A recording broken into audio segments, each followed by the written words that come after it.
Hey everyone, welcome back for another deep dive. We're going to be tackling The Old Man and the Sea today. Oh, a classic. Yeah, and we've got some great analysis to dig into from cc.pdf. We'll be looking at some of the big themes, those hidden depths, stuff that literary analysis brings to light. Hopefully we can offer you a bit of a shortcut to some serious scholarly interpretations. You ready to jump in? Absolutely. Let's get into it. Cool. One thing that strikes me right away is how the story, on the surface, it seems so simple, right? But then you read the analysis and bam, this huge psychological weight to everything. It's amazing how those simple elements take on such depth. Yeah. Like Santiago, for instance. This guy's battling a marlin for what feels like forever. Yeah, and the analysis points out how his strength, even when he's totally exhausted, keeps getting renewed. Yeah. Just by thinking about the boy, Manolin.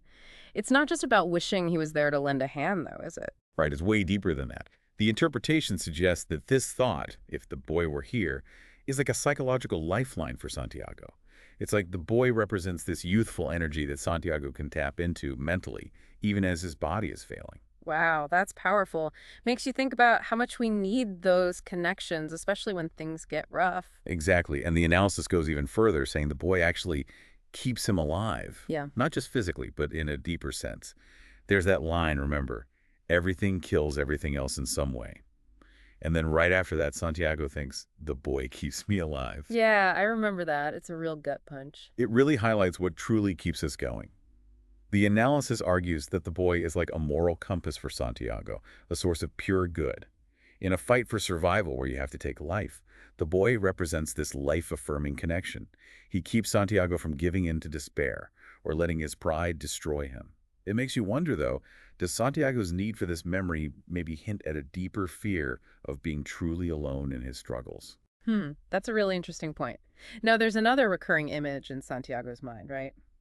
The lions on the beach in Africa, another source of strength for him. How does that fit in with all this? That's where the symbolic power of dreams comes in. The analysis highlights that these lions, young and playful, represent a kind of pure joy from Santiago's past. Yeah. A time before all the hardship. And now, facing this immense challenge, this memory brings him comfort, reminds him of a kind of enduring vitality.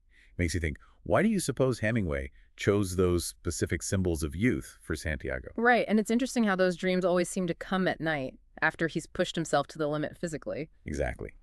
The analysis suggests that in his dreams, Santiago escapes back to a time of peace and happiness, a total contrast to what he's going through. It's like a mental sanctuary, a place to recharge emotionally. So zooming out a bit, the analysis really points to the boy and the lions as powerful symbols of the youth and vitality that Santiago has lost. Right.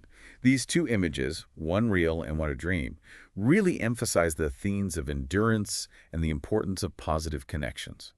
And how those memories can stay with us. It's like the novella is highlighting Santiago's inner strength, the resources he draws from those connections to his past.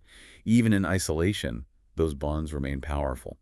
So to wrap things up, the analysis suggests that Santiago's strength is deeply connected to these memories. The boy, representing youthful resilience and a moral compass, and the lions, symbolizing a peaceful and unspoiled past. They both become crucial sources of inner strength when he's facing these incredible challenges. It leaves us with a pretty powerful question, doesn't it? What about you? What are your lions of the beach? Those memories and relationships that give you strength when you need it most. Think about that. Yeah, that's something to ponder. Thanks for joining us on this deep dive into The Old Man and the Sea. See you next time.